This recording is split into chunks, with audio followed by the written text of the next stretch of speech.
Welcome to 2-Minute Bible Videos, helping you understand a Bible passage in under 2 minutes. Does Genesis 1 support creation or evolution? Here's some biblical support for a literal creation of the heavens and the earth. Our scripture passage is from Genesis 1:1-31. In the beginning, God created the heavens and the earth. And it continues all the way to verse 31. And there was evening and there was morning, the sixth day. Now let's see if the text of Genesis 1 supports creation or evolution. We'll look at the occurrences of three phrases: God created, God said let, and according to their kinds. These phrases appear a total of 28 times in Genesis 1. This shows that God did not use evolution as his tool for creation. Let's count the occurrences of God created or he created. 1, 2, 3, 4, 5. We counted 5 occurrences of God created or he created. These are 5 clear statements that God did not use existing material. God created everything from nothing. This supports the idea that God did not use evolution. He created. Now let's count the occurrences of let. 1, 2, 3, 4, 5, 6, 7, 8, 9, 10, 11, 12,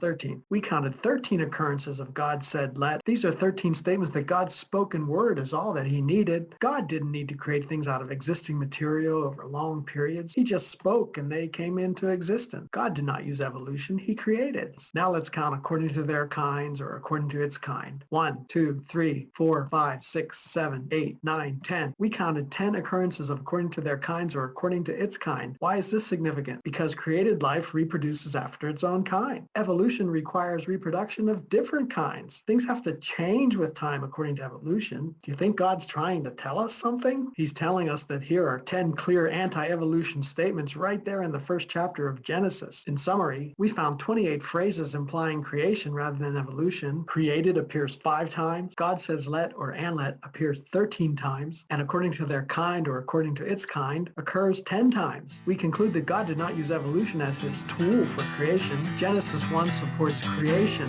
not evolution. Thank you for watching this video. Please remember to visit ChristianFaithGrower.com.